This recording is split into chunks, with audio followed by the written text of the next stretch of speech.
So the three incumbents are Democrats. They have had a good run, but I do feel like they have let the city down. I myself am independent, although I am a Democratic Socialist. That's not a party. We are a political organization, and Democratic being of the people, Socialist being for the people. I just want to redirect some of that power back to the people. Educate, inform, inspire. The Dan Parsons Show, a podcast that lifts up instead of tearing down. Hey, thanks for tuning in to the Dan Parsons Show. I'm your host, Dan Parsons. Coming up on today's show, Rene Carrillo, candidate for Lincoln City Council. But before I introduce Rene, join the party, hit the subscribe button on YouTube. We'd really appreciate it.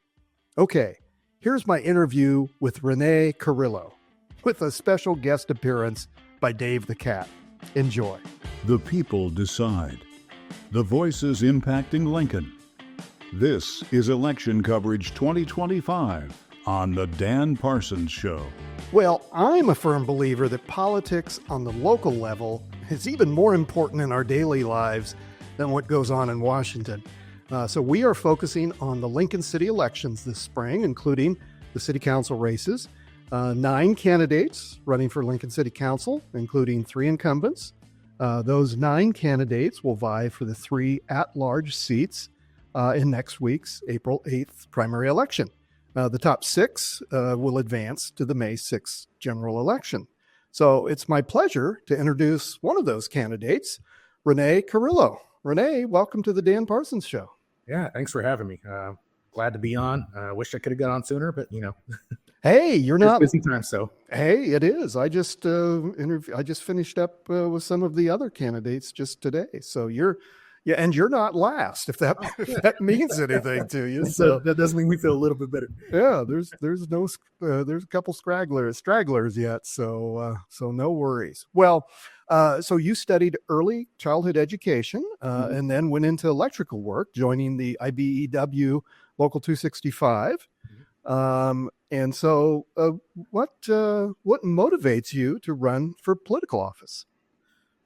So me and my partner had kind of discussed previous to my joining the Alliance to maybe look at possibly doing that, just because we're both very active in politics, and not just local, but statewide and then national. We kind of discussed it, and we felt like I was more of the outgoing person. Too really old of that. Yeah. My partner's more like behind the scenes kind of stuff. So yeah. I don't really want to run for office, but I want to do stuff. I was like, well, sure, let's do it together, and I can kind of be the face. Nice. We've done a lot so far, even without this election. So. Yeah, and as I'm reading your bio and some news reports, you've been active here in the community and politics for a time. Active in the Democratic Socialists of America party as well, and so yeah, I mean that's and introduce your kitty. Oh yes, you can hear him. So this is Dave. Hi, Dave. He is super friendly, especially when I'm on the laptop. He's one to get cool. That's right. Give Dave some airtime. Yeah. Hey, Dave. Yeah, good looking boy. High vis collar because he likes to sneak out too. So. Very good. Well, so we are asking all of our guests, whether you're running for political office or somebody just stumbles into my studio here by mistake, we're asking all of our guests some get-to-know-you type questions. We call it Dan's 4 and You're 1. So I'll ask you 4 questions, and then if you or Dave have a question for me, we'll shoot one back to me. Sure. So, okay. Question number 1, where did you grow up? So I grew up in the desert, oil field, pretty much, Hobbs, New Mexico. Okay. I was the only child out of my 5 siblings, 6 altogether, that was born out of Hobbs. Like I was born in Texas, but it was mainly just because my mom was older at that time, so she needed a special doctor. So we went to Texas. Okay. Begrudgingly, I'm a Texan. But no, grew up in Hobbs, oil field. So when the oil field was good, economy was good. When it was bad, it was pretty bad. But I grew up next door to an amazing family that helped me get into music and helped me learn a whole lot. And I was pretty fortunate to grow up where I did and how I did. Very cool. Very cool. What was your instrument? So they taught and learned piano. So I learned that first, I guess. And then my parents got me a guitar from Mexico, one of their trips. And then I joined 6th grade band saxophone. Nice. But Nice. for whatever reason, they said, you're not very good at that. I didn't have the aperture or whatever to like push the wind forward. Well, you had a good anyway. We're kind of swerving off from our get to know you questions, but I'm a musician, so I'm always interested in that. Okay, question number 2. What was your dream job when you were a kid? So I wanted to be an animator. I was really into Disney and drawing like the main characters as babies. Like I took care of my nieces and they had all the little baby books with those. So I just kind of started drawing those and then developed more into like Beavis and Butthead came along. I started to draw those and share those with students in class. And then architecture. So still stuck with drawing and then landed on going into school for teaching because I felt like a good fit for all the big uncle kind of stuff I did for my nieces and nephews. Absolutely. Very cool. Question number 3, the most famous person you've ever met? 311. So they are local. They're from Omaha. Yeah. I got to meet them twice. I think the first time that Chad, the drummer, was the only one I didn't shake hands with. But the second time I got to meet him, I got to meet all of them. Very cool. Yeah. The local boys done well. 311. Yeah. Very cool. Okay, the last get to know you question, then you can fire one back at me. What was the first concert you attended? First concert I went to was Cheap Trick opening for Stone Temple Pilots. Oh, yeah. Yeah. My brother-in-law at the time was like, I thought it would have been the other way around. I was like, well, Cheap Trick's been around a while. It's Stone Temple Pilots is new and they're getting bigger. So that's how that felt. But it was fun. I loved both bands. It was very entertaining. Being in the pit was a different breed. I was shorter than it was the first breed among all the other taller people, but it was fun. Very cool. Very cool. Okay, your question back to me. I guess my question would be, when was the last time you did something for the first time? Oh, wow. Okay. And my producer's going to have to wait and splice this in for me to think about this. Say it one more time, Rene. When was the last time you did something for the first time? For the very first time. Wow. This kind of came up because we do opening questions, and that was asked of me, and I was like, well, running for council, I guess. Yeah. I've ever run for office. Yeah. I was like, that's a really great question. It makes people think. And yeah.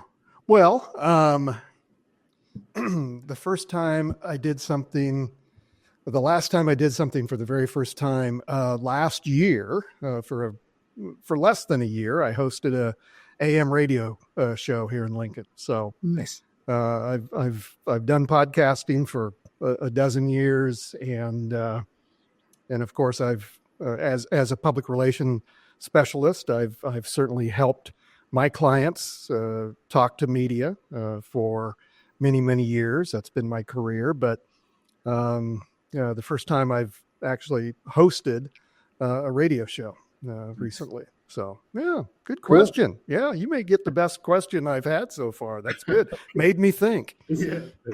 Very good. Okay, well, we are partnering with two very respected nonprofits here in Nebraska. Flatwater Free Press, Nebraska's very first nonprofit newsroom, and Civic Nebraska, another well-known nonprofit here in Nebraska. And they are producing a voter guide project here this spring, both for the Lincoln races and the Omaha races.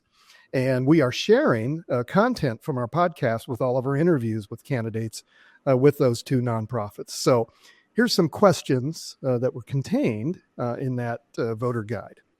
Question number 1, what is the most pressing issue facing the city of Lincoln and its residents? And if elected, how would you address it? Yeah, that's a big one. I feel like the most pressing issue is going to affect all of the other issues. That's going to be funding. I feel like nationally we are facing kind of a crisis. And and it's going to trickle down and affect us, which has already kind of started. But yeah, I guess the most important one of those smaller issues probably would be housing and how we're going to move forward with some of the plans we already had in place, not necessarily on housing, but like their climate project plan. Some of that might also have to be looked at again and kind of reconfigured, I guess, to address those funding issues. Yeah. Very good. Question number 2. Lincoln's economy has diversified recently, but challenges remain in attracting businesses and retaining skilled workers. What strategies would you pursue to address those challenges? So I'm being in a union, I've recognized the skill set that they provide for the workers while they're actually on the job and physically out there doing the work, still earning and learning on hand. But then they get to go to the classroom and fine tune a lot of those skills. So my focus would be to improve some of that, either by bolstering or supporting our local unions, the LCLU and all the other trades that are out there. But there's also a lot of other sectors that could use some of that same support among their own workers. It does seem like it's a tough battle to contradict some of the propaganda that's been fed onto us about anti-union rhetoric and all that. But Lincoln and Omaha are at a pretty good spot, I think, to help push that off and realize that the unions do good for not only union workers, but non-union trade people as well. It just raises the floor of care for the workers and what we get out of it. You bet. Question number 3. Do you support or oppose renewing the Lincoln on the Move quarter-cent sales tax that would continue funding improvements to existing streets in the construction of new streets? And how do you assess? Well, there's a 2-part question. Maybe we'll go with that first. Okay. As I've been door knocking, I've been talking to different residents in different areas. The first spot I hit was near Randolph, just south of Woods Park. And they were really upset with Randolph.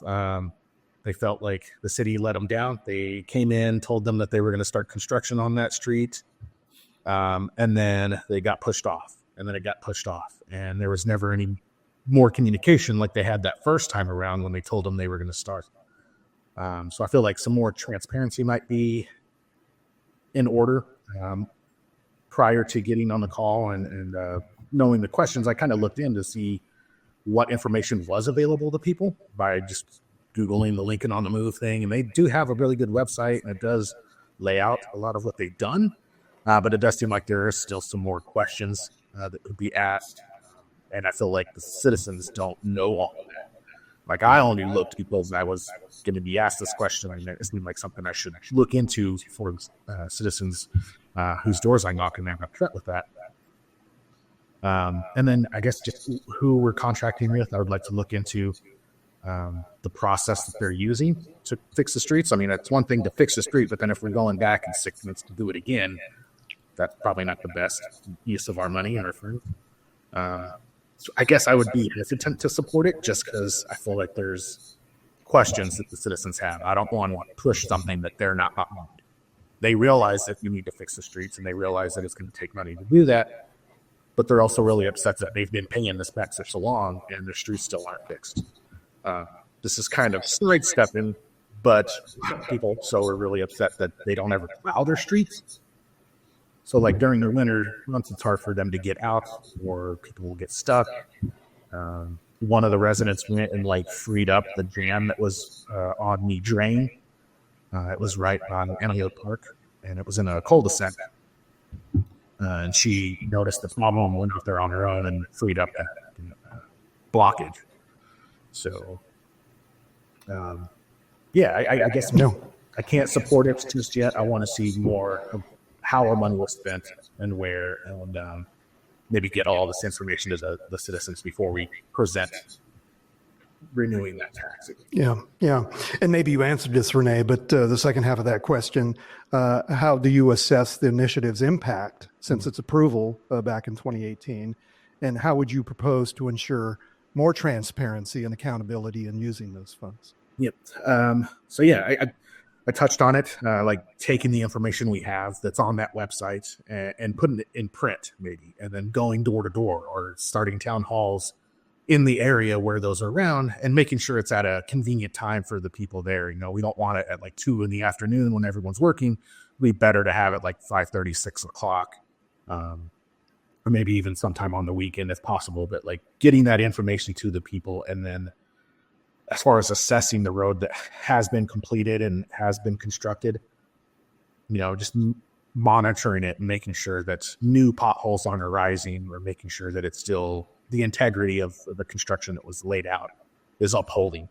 You know, we don't want to get the same contractor if the road's starting to fall apart already. It looked like some of them had been completed just last year. So maybe this summer when it's the hottest, we go see how the road's doing physically. I would imagine the construction crew and the city crew that maintains it also would probably be the better source of information and like see where they stand on all of this. Yeah, yeah. Man, we're ripping through these pretty quick. You know, I'm in the business of messaging. So in my field, as in politics, people say, you know, they call it the elevator speech, right? So tell our listeners your elevator speech, listeners and viewers, what your elevator speech is. How would you sum up asking for people's vote next week to advance you to the May 6th general election? Yeah. So the three incumbents are Democrats. I myself am running as an independent. I feel like they have had a good run, not knocking anything they've done. That project for the climate action is great, but I do feel like they have let the city down in other ways. They weren't as transparent as they could have been. Sandra Washington already admitted that they made the wrong move with the Snell Hill project. So I just feel like it's time to maybe give up the reins and let people who are going to like be the actual work we're going to do as the citizens and the population around to kind of take over. I myself am independent, although I am a Democratic Socialist. That's not a party. We are a political organization. And Democratic being of the people, Socialist being for the people.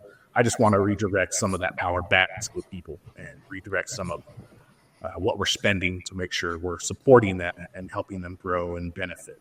When we empower our citizens, we get a return that's more beneficial to everyone here. To go back to holding some of the younger or newcomers that come to Lincoln and keeping the trades and different jobs growth in Lincoln. I feel like if we provide some more services or show them that we are there to care and that we listen to them, that's only going to benefit that. So that could in turn also help our economy and grow. As you said, we do have a diversified economy, but we do need to make sure we retain some of what's already here. One of the platform things that our alliance is Belk Magee, Miller Jenkins, and Anthony Rogers Wright, who's running in Omaha District 2. We would like to get transportation in between Lincoln and Omaha and make that a community-funded thing from both Lincoln and Omaha. Have one stop at Gretna so people can go shop, or people in the smaller towns can go there and catch a ride to Omaha or Lincoln if they have medical appointments or something, any other place that might help them. Sure. But yeah, eventually we would love to see a rail, right? That would be a whole lot more economic and green for the whole environment. But that is a process and take a while to get to that. But we do have Kalamazoo here in Lincoln. You know, they make rail cars. Chicago, DC, whatever. Like, why not we help them out? Start another line where they're going to be building our own rail cars here for Lincoln and Omaha. I could see a great path going, you know, Saltillo all the way around Lincoln and then up into Omaha. When we presented this and I was knocking doors, it felt like that it was positive almost every single time. People loved that idea. They would use it. There was really only one concern, and I think she was like a landlord because she wasn't living there. She was like clicking signs out of the house, and she just seemed like it was the pie in the sky idea. And I was like, well, if we're not shooting for like big projects, things that are really going to benefit everybody, like what are we even doing? Like we're not benefiting anything. We're just staying content where we're at. I don't think anyone's really content where we're at. So I guess that would be let's together elevate the care of thinking. Together. Yeah. My next to last question. Is there anything you wished I would have asked that you would like to answer? You know, honestly, I don't know. I've got so many questions from so many things. I will say that when we prepped for the candidate forum that was specifically on that project, climate project. On the environment, yeah. Mm-hmm. That one really struck me, and it was really, really thick, a lot of paperwork, but I enjoyed reading it and seeing what the city had planned. One of the things that I didn't see in there was like any wind generation of power. Like they had natural gas that we would pull out of the dump north of the interstate and right next to Highway 77. That seemed fine and well. If that does proceed, I'd like to make sure that that's a union shop and that the people are trained well and we retain that workforce and support them. But one of the things that I felt like it's kind of got missed was wind. Like everyone hates the huge wind turbines that are out in the fields. Like they do good, but they do seem to be like a big waste once they go down. And farmers don't tend to like crowding up their field. Some people tend to say that they're ugly. I don't mind them. I think they look great, but also it does seem like it's not as efficient as we could be when we're harnessing wind. I have seen a project where a city installed them along the highway, so as truck trailers, semis, and other vehicles were passing by, it would help them spin, not just the wind. And then they kind of oscillate, so they're not always just spinning around. They like vibrate, and then that's what creates. You can fit, hundreds of thousands of them along the interstate. So if we did that all the way, I feel like that would generate a lot of power. One of the things that Anthony Rogers Wright brought up was that the buses in Omaha tend to mostly be electric. So if they supply the power in the city, those are just batteries. So we're not losing any power. We have a battery bank up there to just store a lot of our power. It was brought up in that Canada forum that the bus system probably ought to move to having multiple hubs instead of just the one that's downtown. That might help free up some of the routes. I think that's a great idea. But then also the electric buses as storage for the energy would be a great idea. Yeah. Okay. How can our viewers and listeners learn more about your campaign? Come talk to me. I'm always free. But then I do have the website, Rene Carrillo for lnk.com. It is pretty rough. I do want to update it more. I currently have a campaign friend working on it, but I'm going to eventually get my own access to it so I can update it more. But I've been focusing on Door Knock American right now still. Me and Majid also have been doing coffee and conversations with candidates every Saturday. This last one kind of got rained out. So we moved it to like an evening thing at one of the bars downtown. But I believe this Saturday we're going to get back to that at a park, as long as weather cooperates. Very good. Very good. Well, Rene Carrillo, thanks for running. I know it's not a small deal. And thanks for your interest in advancing this city. And thanks for your time to be on the Dan Parsons Show. And I wish you the best next week in the April 6th primary election. April 8th. April 8th, I beg your pardon. Yeah, May 6th, April 8th. Yeah. Thank you. Yeah. Thanks, Dan. I appreciate your time. Well, my thanks to Rene Carrillo and Dave the Cat for joining the show today. Best of luck in next week's primary election. My thanks to Penology Tech Solutions for their wonderful technical help and equipment. Kim Remington, Parsons Public Relations Director of Operations. And maybe most importantly, Chase Porter, who produced this episode. But as I think about it, the most important thank you is to each of you for listening and viewing this podcast. And if you're watching this video on YouTube, check out these episodes too. That's the show. Thanks for tuning in. Now go do good things. I'm Dan Parsons.